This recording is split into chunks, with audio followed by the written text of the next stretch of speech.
It feels peculiar, of course, to be here not as the staff of Majority Floor Leader and incoming Speaker Martin Romualdez, but actually as a representative in the First District.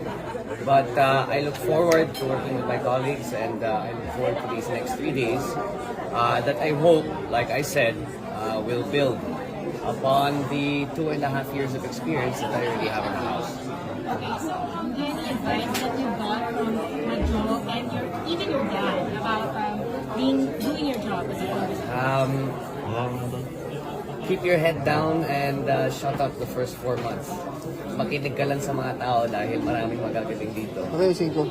So the first few months, just make sure that you're absorbing everything and learning as much as you can. And then any committees that you want to join? I've requested for a number of committees. I don't want to say which committees I've requested for because at the end of the day, that's at the behest of the Speaker of the House, which is yet to be elected on the 25th. So until then, I will wait for his decisions. But I'm hoping I get the committees I requested for and the numerous requests to be able to contribute to the House. And then last thing for me, what advocacies do you plan to push for? Well, of course, we have to legislate in accordance or hopefully in support of the current administration. And I ran under the platform of jobs.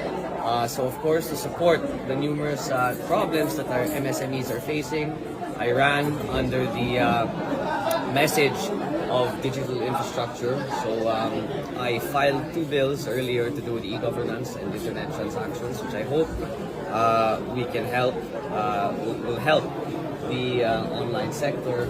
And of course, thirdly is agriculture, which, as you know, is a sector that is very close to my family and, of course, our president. Marcos, if I could just ask for your reaction on the president's veto of the Bulacan Airport. Naninibago pa rin ang pag tinatawag mo ako. I'm sorry, say that again. Your comment on the veto of the president of the House bill creating the Bulacan Airport economic zone. I'm sorry, creating the Bulacan Airport economic zone. No, yes. So there seems to be, or there seems to have been a little bit of a misunderstanding over the last few days. First of all, the Bulacan Airport, tuloy po yan. The bill was not to create the Bulacan Airport, but the Bulacan Airport Economic Zone. So I would just like to make that clear. Secondly, my father is in full support of creating an economic zone in the area, but there were shortcomings in the bills that were filed in the upper and lower houses, which of course ESVIG was right to point out. So I believe there is already a alternative bill that will be filed in this coming Congress that will hopefully address the shortcomings that resulted in the bill being vetoed in the first place. Like I said, I have not been as I suppose in tune with regards to the desires of the executive or that of the executive secretary. So I am only speaking from what I know, but I understand that of course this administration would like to support whatever economic incentives that the legislature puts forward. But that requires also to be in line with that of the executive agenda. As you know, the increase for the next budget, I believe, is only around 200 billion.